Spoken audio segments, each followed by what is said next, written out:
In 2007-ish, I was about 13 years old. My brother, my cousin, and her boyfriend thought it would be fun to walk around an abandoned mental hospital for children in the afternoon. It was abandoned within just a few years prior, due to spores that were causing cancer. The area was huge, acres and acres of land. That is because the hospital itself was not just one building. There were multiple buildings marked A, B, C, etc., arranged in a circle. Each building housed children with a specific illness/disorder category. In the middle of said circle was a rusted-out playground, the perfect setting for a horror film. We shortly arrived and parked in front of Building C. As we're walking, every single time I was near one of the buildings, I would hear children's laughter.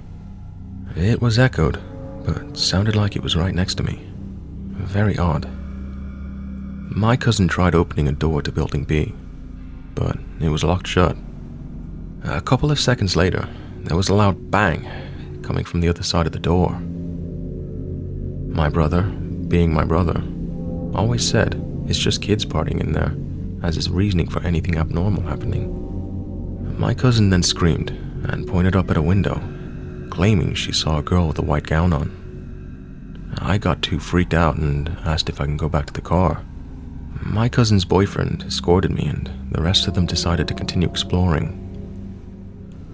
Once I got in the car, I started to hear laughter again. I blasted the radio to try to tune it out, but the laughter got louder and louder, almost as if they were mocking me.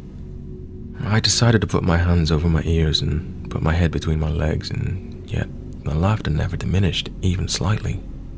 When they all came back, my cousin said she heard loud laughter and a gurgling sound so frequently that she made everyone else come back with her to the car. My brother, still being my brother, continued his claims of kids being in the buildings and screwing around. Fast forward to this evening, I was sleeping facing the wall. I woke up with my right side being sore. I decided to turn over on my left side and face the room. Right when I opened my eyes, I saw a girl with a white gown on, standing over me. Immediate shock shrouded over me, not being able to quickly break contact with her. I eventually blinked and she disappeared. I ended up running to my parents' room and sleeping there for the rest of the night. This happened when I was about 12 or 13, back when I had an incredible attachment to MSN. My mother had left me alone for a few hours to go grocery shopping, which meant that I had the family computer to myself. And I was excited to chat with my friends online without interruption. A few hours go by, and I still haven't moved from the computer in the living room. My mom suddenly bursts through the door with grocery bags upon grocery bags and immediately starts yelling at me, "Why didn't you help me with the groceries?" I was confused and startled. I didn't know she was home, or I would have come out to the car to help her. As I tell her this, she becomes angrier and explains that she saw me watching her struggle from the upstairs bathroom, and instead of helping her, I just watched her. I froze. I knew that I hadn't left the computer on the main floor. Not once. But before I could protest, she went back outside to grab the rest of the groceries. I tried to explain myself after the fact, but she didn't want to hear it. I let it go, but I knew that something was very wrong with that house. The thought of someone, or something, pretending to be you, is the most terrifying thought to ever come across the boundaries into my reality. I hated that house. My mom finally came around after things started to happen to her too. This is the true story of my childhood, through adult years as I recount it. Rattlesnake Road is an original name to a road that has since been changed. I used it to maintain anonymity. I was born on Long Island, New York, and since I can remember, I have experienced strange occurrences. I was never able to sleep at night, and from a young age, I was always terrified of the dark.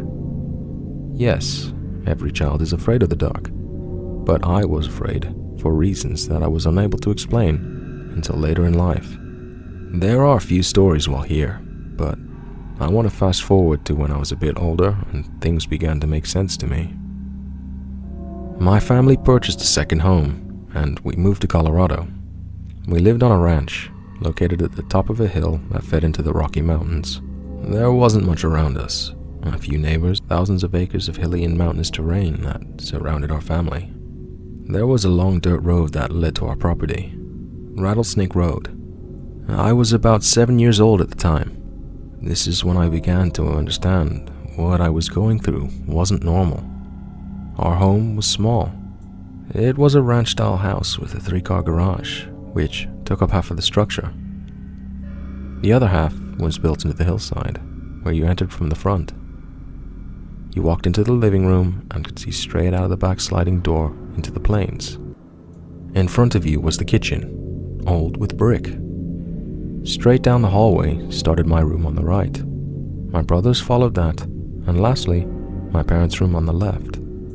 The bathrooms connected, and were on the right as well, wrapping around at the back of the house. I left the hallway lights on when I slept. I was scared to begin with, but something always felt as though it wasn't just our family here. One night, I was up and could not fall back asleep. My parents and brother were sleeping as well, which I could hear them snoring from down the hall. My bedroom door was open, and I was facing the hallway when suddenly, the pull string to my closet made a click, and the lights popped on. I could see the light making its way through the slated sheets of my closet accordion doors, and my heart began to race. They shut off. The air in the room became cold, tense, almost as if the oxygen was being siphoned out. The silence set in. I couldn't hear the snoring anymore. Nothing. I looked towards the hallway and there passed a short, black static mist. It had no facial features, but I could see what would have been a mouth. It seemed as though it was smiling, ear to ear, which paralyzed me with intense feelings of dread. It passed my doorway out of sight, not making a sound. Moments later, I heard what sounded like the door to our garage open up and close, and the air lifted as my surroundings returned to normal. I knew I was awake. I knew what I had seen was there, and it visited me, only to get worse as time went on.